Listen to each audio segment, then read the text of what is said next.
All right, we're back with part 2 with our discussion and interview with Dr. David Van Stralen on evidence-based medicine and tactical combat casualty care guidelines, the good, the bad, the irrelevant. Our discussions continue into how evidence-based medicine derives its evidence and what characteristics that evidence or epistemology must have to make it strong or weak.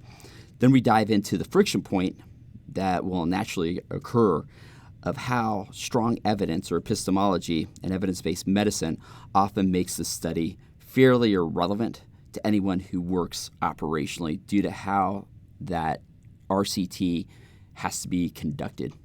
What should become really clear is that the guidelines themselves of tactical combat casualty care are not really the problem whatsoever. The treatment modalities are actual principles of all medicine. It just changes the practices due to the environment in which it's going to be employed. Practices change in TC3 due to the combat environment.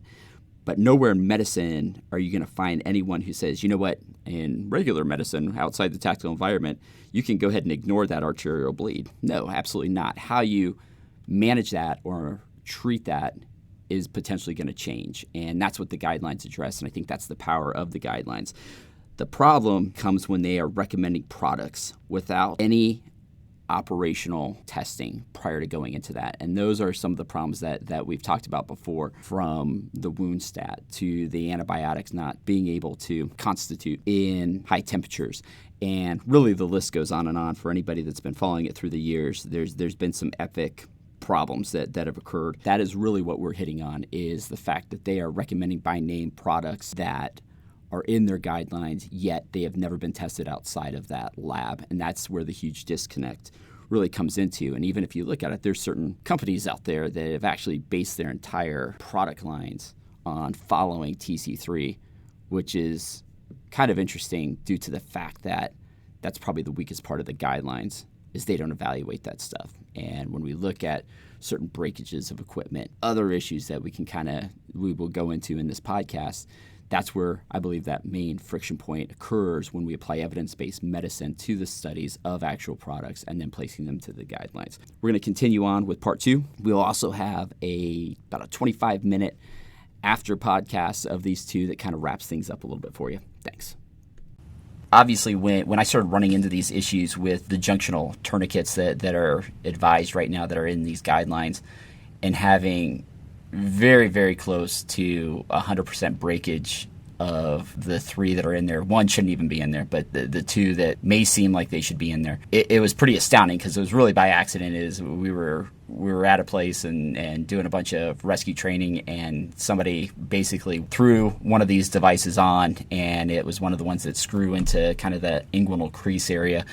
Locked it on, and as soon as we lifted that casualty up to put them out a window to do a hasty evac, literally that thing catastrophically broke. The screws they're plastic basically flew out and went 4 stories down, and we all just kind of sat there and looked at each other like, holy crap, that really makes sense, because all those that are in those guidelines right now articulate in an area where I have got to move a patient. Like I have got to bend you in that area. I've got to bring your knees up kind of towards your chest to get you on the windowsill to put you out or over the edge. I've got to bend you when I'm doing a structural collapse or confined space rescue. You know, we always joke that whether it's you, me, or both of us are going to be pregnant by the time that I get you out. We're that close together while we're trying to move that casualty out of those situations, let alone somebody that needs a junctional that is potentially trapped with a dashboard down on their lap and in a vehicle accident. You can't put it on. So it was kind of alarming that they've never looked at this type of issue and identified that. So I kind of come up with an example just to kind of put it into context, and it really seemed pretty absurd to me, the example I gave, but I pretty much followed every study that I had in front of me, which was literally hundreds, and basically gave the assumption, and I briefed to one of the guys that's a buddy of mine that's on that committee, and I'm like, just prove this wrong, man, as far as the data and the research that goes into what you derive into your meta-analysis. I'm like, I am in charge of a police department, let's say, or a federal agency, whatever, and I have the say on what firearm you carry. So I come to you, David, and I'm like, hey, listen, good news. Just found a new firearm for you to carry, man. We're going to ditch your old one, and I've got the new one. We just put it through a whole bunch of strenuous testing, and what that testing actually consisted of is we took that handgun and we chambered a magazine into it and went ahead and racked a single round into it. And from 15 feet out, we fired at a target and it hit it. It was actually pretty accurate. And then we took the magazine out and we're good. So then we took a bunch of people and we all had them go ahead and seat their magazine, rack a round in there, and everyone fired a single shot at that target. And some were better shots than others, and some had issues pulling the trigger, breathing, or whatever. But really it fell into really a nice normal distribution curve to show you that it's pretty darn accurate. And that's the gun we're going to give to you. And at that point, you should be like, hey, man, that's neat. First of all, it's neat. But did you ever fire, maybe more than one round through it? Because very rarely as an officer would I ever just fire a single round at somebody, man. A lot of times we'll fire multiple rounds at a threat, a lot more than one round. I would respond, dude, no, man. What I told you is we seated it, we fired it, and we had accuracy on there. No, we didn't do that, man. But they're accurate. Look at the data. Look at this curve, man. Like the probabilities. I mean, we're great, man. We're in that P equaling 0.05. We're solid, man. You're good to go. You're like, but that's not operational, man. I will fire more rounds. What's the chance of a double feed or stovepipe or any of this? I don't know. That's not my concern. Well, did you at least evaluate it? Like, how was it? Did you put it in dirt, get it up, shake it off, fire? No, man. They were all at an indoor range. We aren't going to do that. As absurd as that sounds, that's literally all the research that goes into the crap that gets put into the EBM guidelines. I can't find it. I was all excited when I saw a hemostatic research that actually did movement. Now, granted, that movement was in a lab, but they did 40 movements with a hemostatic to test for rebleeding between a couple different agents. And in it, they did, 10 movements in extension, 10 movements in flexion, abduction, adduction, to be able to show that. And so I was pretty excited. I'm like, wow, that is nowhere near an operational testing, but it's the closest thing I've seen in over a decade of research.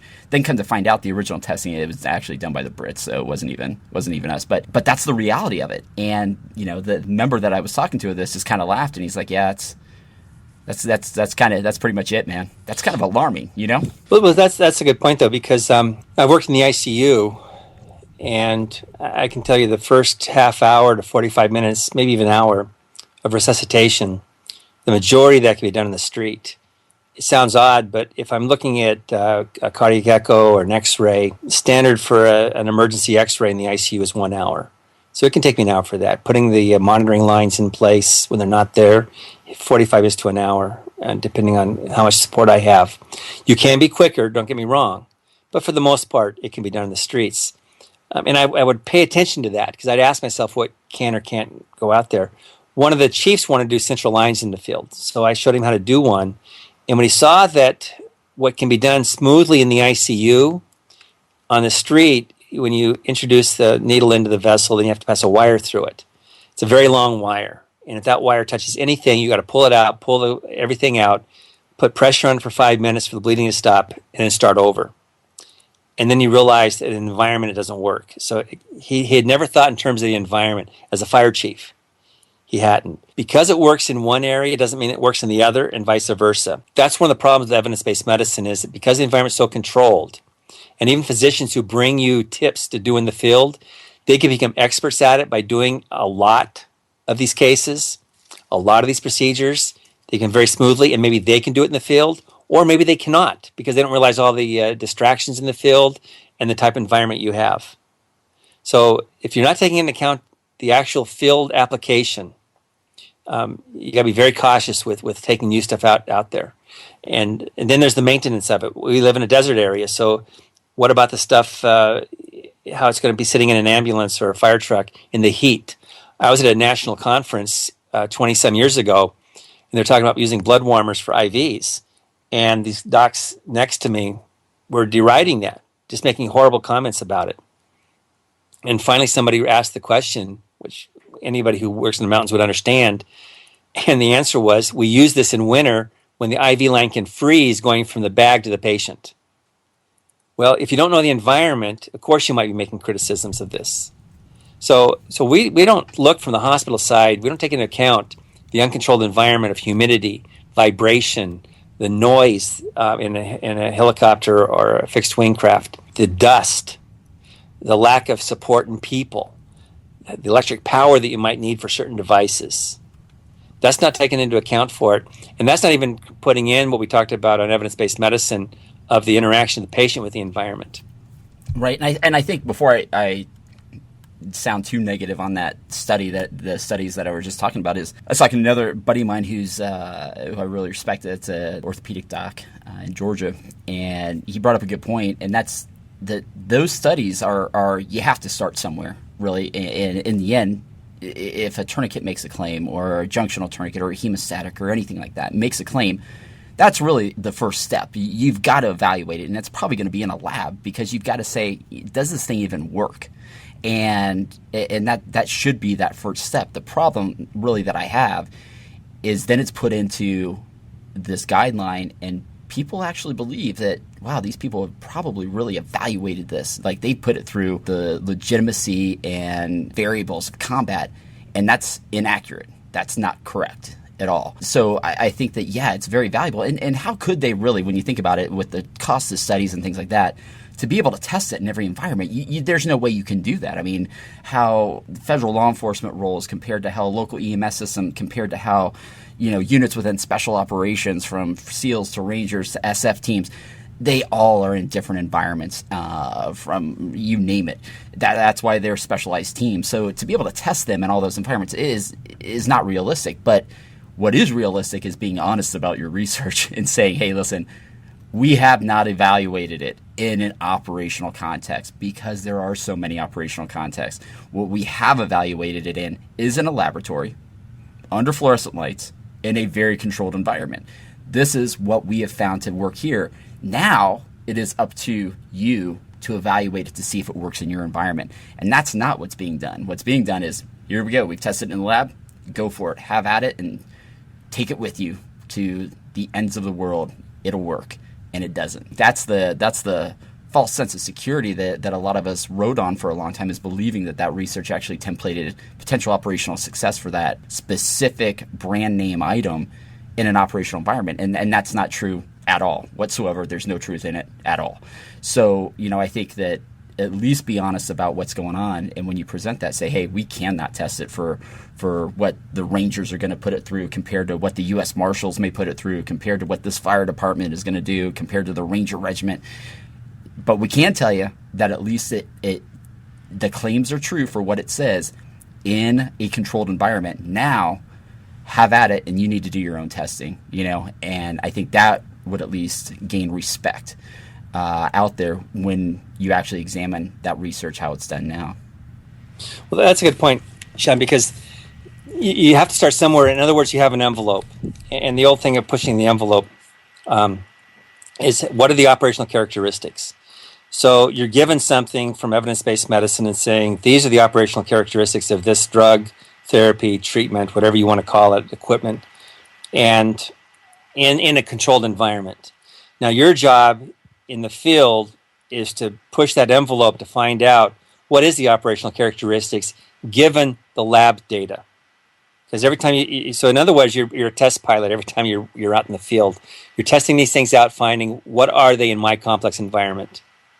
But you do have to start somewhere, and that's where evidence-based medicine helps us. It does replace better knowledge and science with stuff that's not as reliable. It's a constant push to know more. And then let's take it in the field and test drive it. Yeah, and I'll be honest, I talked to quite a few people that work at actual centers for evidence-based medicine, including the one in the UK, in Oxford, and I was really impressed with the gains and the environments that they utilize evidence-based medicine in. And actually, to be honest with you, not one of the people I ever talked to actually agreed with the use of evidence-based medicine being the sole decision maker for guidelines in a pre-hospital environment, because most of their success with evidence-based medicine was in the areas of things like oncology, type 2 diabetes, certain childhood obesity issues, chronic lower back pain. And over they stated that those things were very relevant and very useful in an area where there was time, there was already a diagnosis, there were patterns that have developed, and that's where they could really utilize evidence-based medicine, is when they had that patient, they had all the diagnostics done, they had all these lab values and this, it was a stage 4, carcinoma, melanoma, things like that, and they were able to template that out over the research that they were able to gather and make informed decisions. Yet in the pre-hospital environment, we don't have any of those luxuries, including time with patient. Even in a prolonged field care situation, you're extremely prohibited. But we don't make diagnosis out there because we don't have the means, number one being time, but the values and those capabilities. But I was very impressed with those areas where evidence-based medicine is very valuable. It's just not in that environment. Well, think of it this way, that your job when you first come onto something like this is to start reducing the variability. Grabbing control of whatever you can control. Bring it down to where you are linear, to where evidence-based medicine can work. It's kind of like bringing an out-of-control plane down to where you can make a smooth landing. Get control of where you can. And I'd say that if I got to an emergency, and I've seen some of these where we've independently working with some groups of wildland firefighters, came on a motor vehicle collision, and I would say that any one of us could have brought the scene under control. We would have approached it from different points of view and different reasonings, but we would take what we knew we could bring control to it, we would start there and gradually bring a piece of it under control. And that's what you're doing during these crises. There's no really black swan. What it is that whatever happens to you, you have some recognition of the familiar. And you're going to control that and understand that and interact with that. And as that settles down, other pieces start to fall in place. So what you're doing is you're taking what could become cascading failure with entrainment of energy and destruction, and turn it into a cascading, smooth success and control. Whenever we get into this, the one pitfall that you will always see based on evidence-based medicine, as we stated before, was the capability of shaping your inclusion-exclusion criteria, having a bias on there to be able to meet something, and in such a research-depleted area as tactical medicine in many cases, with all those variables, it does become pretty difficult. You had that article that you sent to me a little while ago from the Harvard Business School that has a couple great quotes on it, and one of them is where judgments are made with messy, incomplete data, statistical and methodological wizardry can blind rather than illuminate.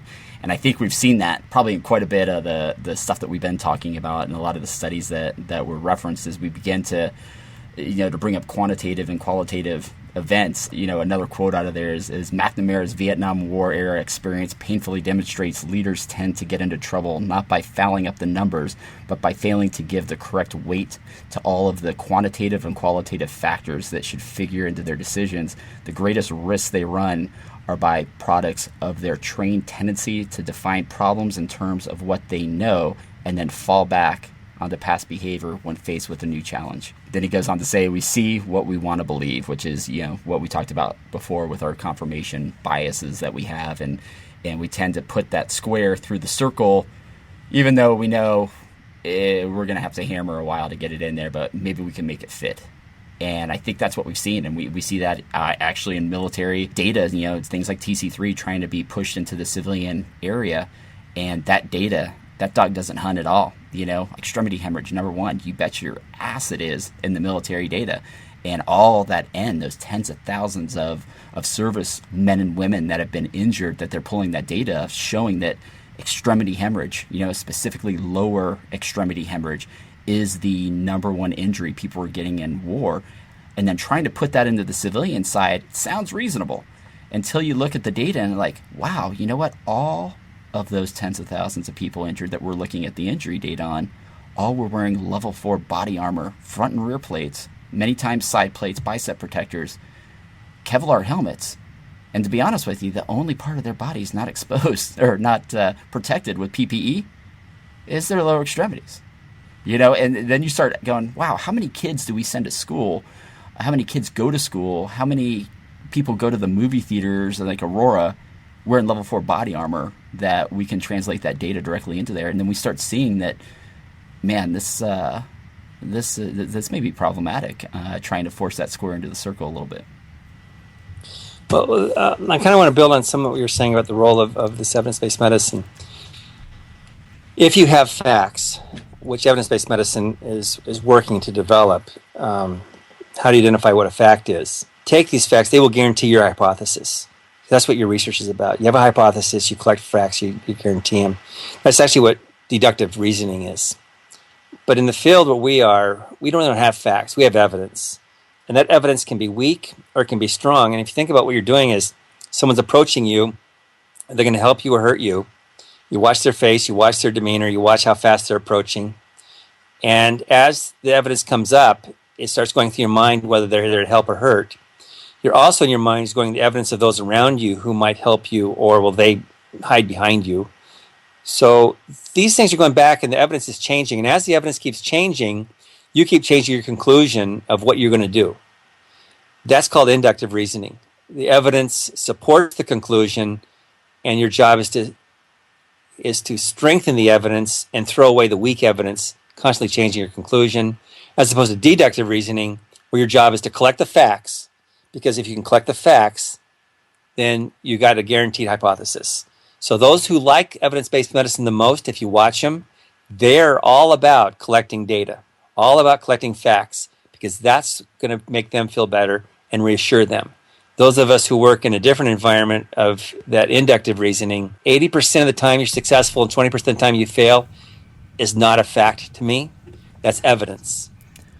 That's a hysterical point too, and I think one thing that's good that you said is, although we keep kind of talking about some of the irrelevance of evidence-based medicine, we can't confuse that with the fact that we are always getting evidence, and it's how we process that and what we're able to pick up on, and with that, when we're looking at evidence and we're looking at precursors to that, things that lead up to it, that can potentially easily be seen in these studies in a lab where, because of all the other factors of the environment, from enemy fire, from threats to low light, no light, wearing night vision, to this, to that, whatever, we potentially will not be able to perceive those things that are perceived then. And I think a great example is there was a really super smart doc who's done an enormous amount of tourniquet research out there. Obviously, there's been issues with one of the main two tourniquets out there having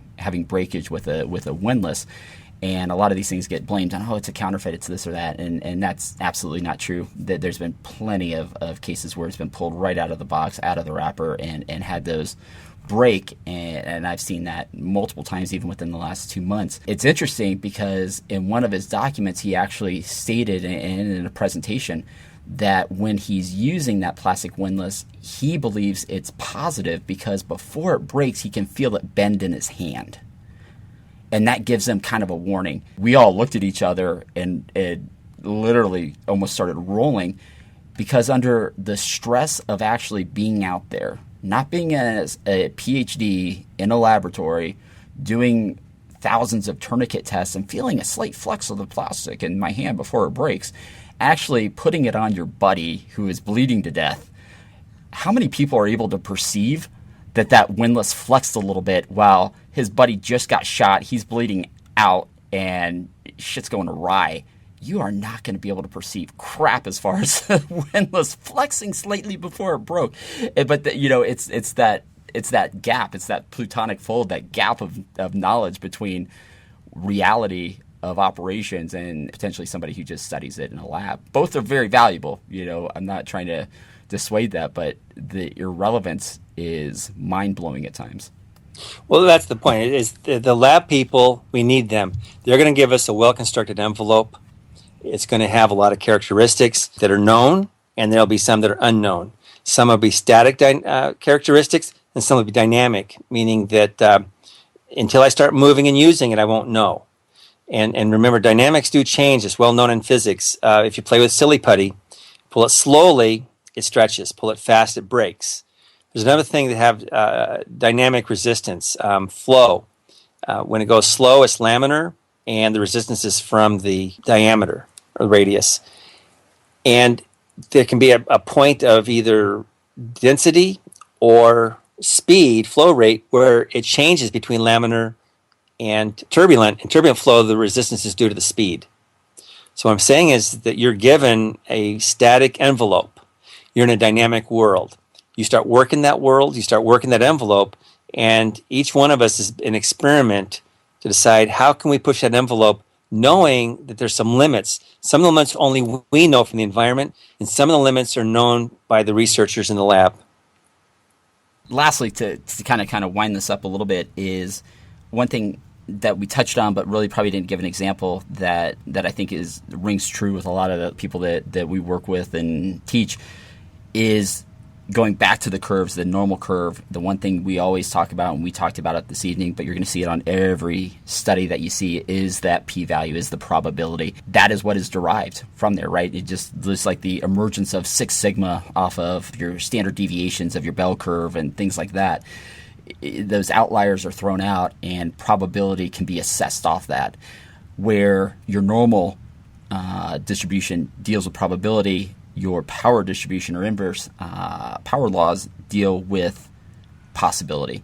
And, as a funny example, when you look at that into templating that into, let's make some operational decisions and try and force that Gaussian curve into our world, is I can take a look at a SWAT team or an assault element or you name it, like, hey, Dave, your last 10 missions, you didn't use a tourniquet. What you did is you guys were able to go in there and just wax people, but you never used a tourniquet.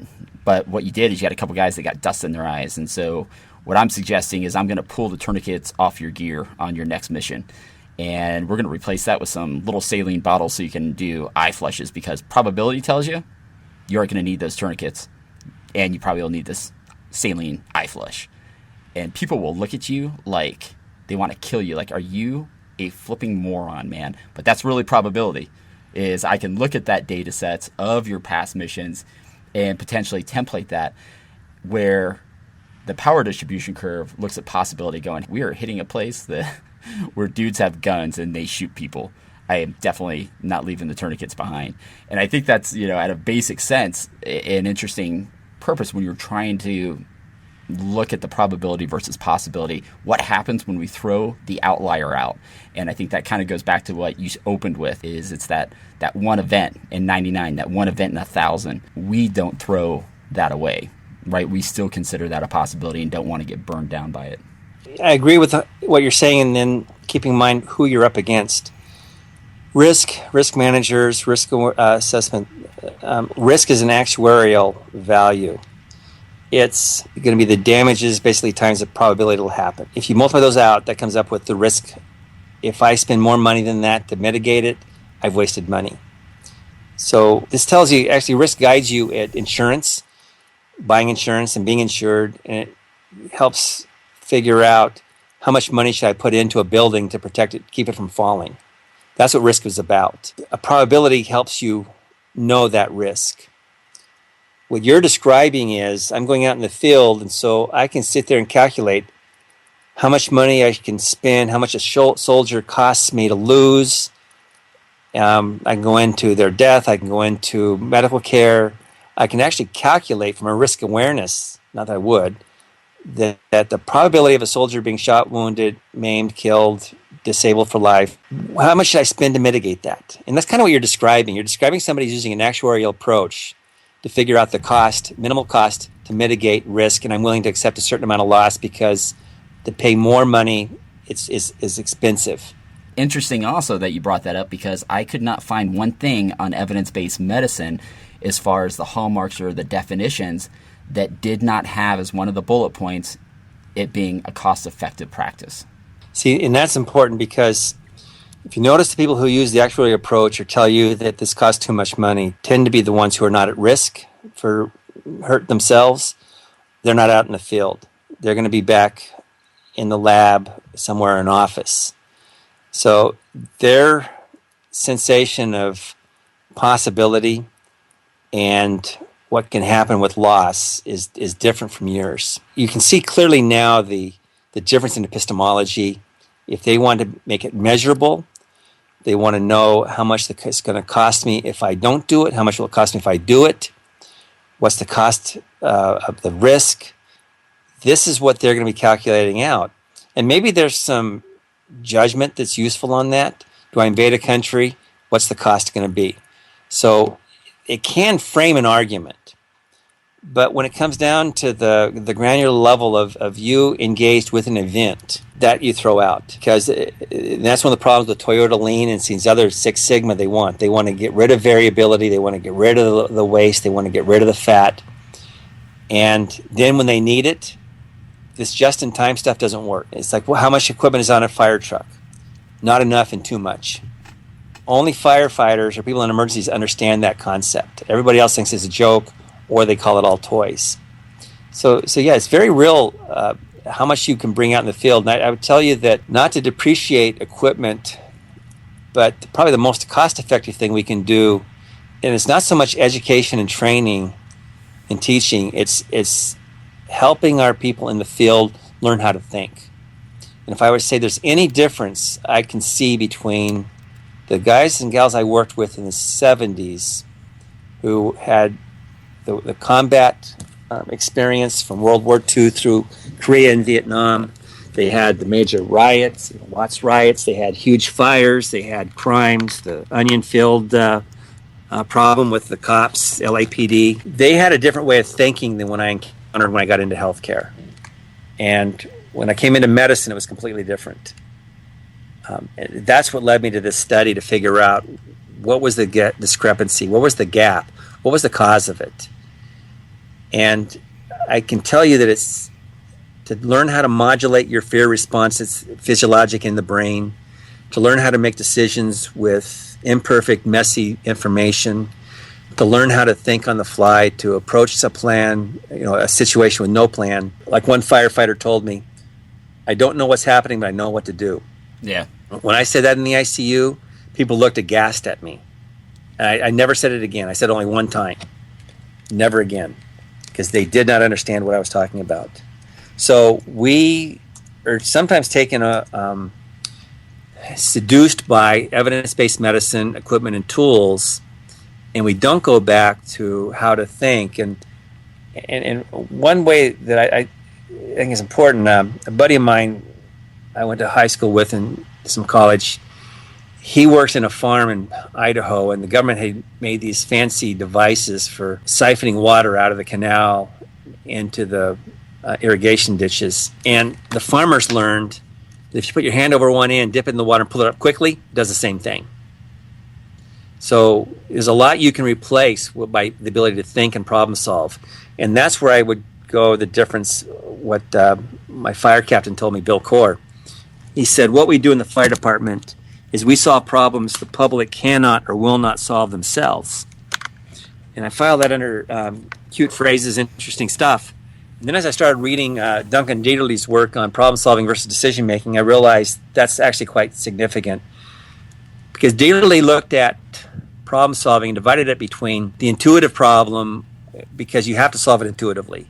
You don't know the situation, you're not sure what intervention will work, and you simply don't know what objective you can reach. Then he said there was the undefined problem where you don't know the situation, but you have to act. That's really where we are in emergency services. There was the defined problem where you knew the situation, but you weren't sure what would work or what your objective was. That, again, is something we want our rookies and our novices to learn before they even come in the field. That's what I would call competence. I want them to solve a problem well when I don't know the solution. The last one is most significant.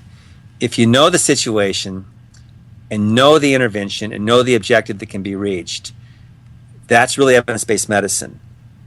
Duncan Dieterle called that the trivial problem. All of our work, all of our research, and all of our efforts are going towards what Dieterle calls the trivial problem. What the combat vets and the experienced firefighters, medics, cops that I knew from the 70s, they were at the other end. They were working the undefined problem, they were working the intuitive problem, and they were teaching us how to do that. That information is being lost. That's where I believe we should be spending our time studying and educating our people. Last two things. One is just a comment, is back onto the cost benefit of things, is going back to the whole kind of catalyst that caused me to really start looking into this was the what I consider just the buffoonery of not evaluating these junctional devices, and I was having such an ungodly rate of failure, catastrophic failure of them all, when I'd utilize them in any kind of rescue, whether that was just putting somebody over the end of a roof and lowering them on a rope system or out a window, or it was in a vehicle extrication, or it was in a structural collapse confined space type of issue. Is there was one tourniquet that did not fail at all with me, and I should probably put out that I have no financial disclosure to any products that we've been discussing out here. And that was an abdominal aortic junctional tourniquet, and it's because it goes above where I bend people. It's in the abs. It's in the umbilicus area. That stayed out of the way. I didn't have a problem when I do somebody in a vertical lower on a skid. I didn't have issues with it anyway. I could actually apply it to somebody that was sitting in a vehicle with a dashboard on their legs and not have a problem with it. Yet that never got approved into these guidelines. And one of the comments that I heard was, we just saved the citizens, the government, a bunch of money, because that junctional tourniquet actually costs more than the others. But I can tell you, hands down, over 6 months of doing quite a bit of training, implementing that in most of them, that's the only one that's never failed. Yet, it was a cost, and it was some other, whatever that they didn't include it, but it was kind of kooky. If you could finish this off for us, and you're going to love the last topic, can you just kind of explain a stochastic environment? Yeah, when I was reading George Orr's book on C3I combat decision making for the Air Force, I was introduced to the word stochastic, chasing around definitions in dictionaries and in the math books, and a couple of points of it. Basically, it's what happens when the probability changes. This is not Bayes' theorem where I change my probability as my belief changes. So if I look outside and it's overcast, I might think it could rain, so I decide whether to bring an umbrella or not. But that's based on how much time I spend outside, and if I have loose papers with me or waterproof case. But if the clouds are lower and it's colder, maybe I change my mind about the chance of it raining. That's more like Bayes' theorem, where your belief changes. In stochastic, if I tell you what's the average height of a group of people, and I ask Sean to do that, and then I ask someone else to do that, I might change a parameter or a measure. And I tell Sean, what's the average people in the crowd, but I want you to measure women. And I tell someone else, I want you to measure men. I tell someone else, I want you to measure anybody in the 50 to 70-year range. When I change a parameter like that, I change the statistic. So when you're in the field, how that will happen is that the environment will change the statistic for you. If there's fire present, not fire present. If there's a crowd present, not present. If I'm in an area with a lot of gang activity or drug activity, a crowd may be more dangerous than if I'm in a wealthy area. Although the wealthy area may be more intrusive because they don't want to be bothered. And so they may call their city councilman to tell the fire chief to call you to leave. So that's where your probability changes based on these measurements. It can also change over time because your parameters change. So there's no way to know exactly, even though you're following a probability, that probability changes in little jumps and starts. You end up in a world where it's not totally out of control, but it doesn't have the predictability of a probability and a statistic. Think about your world, and that's why in these short little measurements, you can predict what will happen in the next 5 minutes, 10 minutes, or 20 minutes. You can predict what will happen in a minute. That's stochastic, because as soon as something changes, the probability of the next pace changes. That's how we work in the field. An outsider's not going to see that because you're building that nuance, that subtle. You're interacting with it. You actually step in and become part of the problem. Not in the sense that you're causing an issue, but because you can't solve the problem from a distance, you have to step into it. From the outsider, where you're seeing all these little sensing, these little small changes in inflection, you're seeing the texture of the issues. An outsider might have to normalize this. They may linearize it. They normalize it in the sense they want to make it in to fit their experience, which they've never had yours, or they linearize the curve. You're seeing small accelerations and decelerations, which you detect from interacting. They don't notice that. They're going to linearize it and say, well, it's kind of a straight line. You could see what was going on. You must have known. That's our environment we have in the field, interacting with it in a stochastic, and that we can predict over minutes or half hour, but we know that will change as soon as something else adds to the mix. So stochastic became our go-to word If I wanted to describe my environment to somebody, an outsider, somebody worked in the office, a physician, I would tell them a stochastic environment. They didn't want to say anything because most of them didn't know what I meant, but they didn't want people to see that. That's outstanding. So I appreciate your time, and we'll get some information. We'll put a link to your website on there. I know you got some conferences coming up, and we'll try and get you on again before then and let people know about some of the things that you're working on and some of the conferences that you're putting on. But Dave, appreciate your time. No, I appreciate this. I'm glad what you're doing for the guys out there. We need that. And we will talk soon. Have a good one, buddy. Thanks. All right. That is the end of part 2. We will have a quick podcast coming out in the next 24 to 48 hours that recaps what we discussed in parts 1 and 2 of this series, and also dives into a tangential problem originating from forcing evidence-based medicine into product evals without considering the operational environment that you may want to consider, which is actually the soft CASEVAC program. Make sure you go to www.elementrescue.com and check it out. Specifically, go to the podcast page. Click on parts 1 and 2 of this series to see additional information and downloads. Also, under the main blog on that website on elementrescue.com, we have a similar piece on the first care provider program that Tactical Emergency Casualty Care has been putting out. And in that, we also compare it to the Hartford Consensus, which is using a lot of military data and trying to make it relevant for civilian bystander response, which goes into the skewing of data once again. Thanks a lot for listening.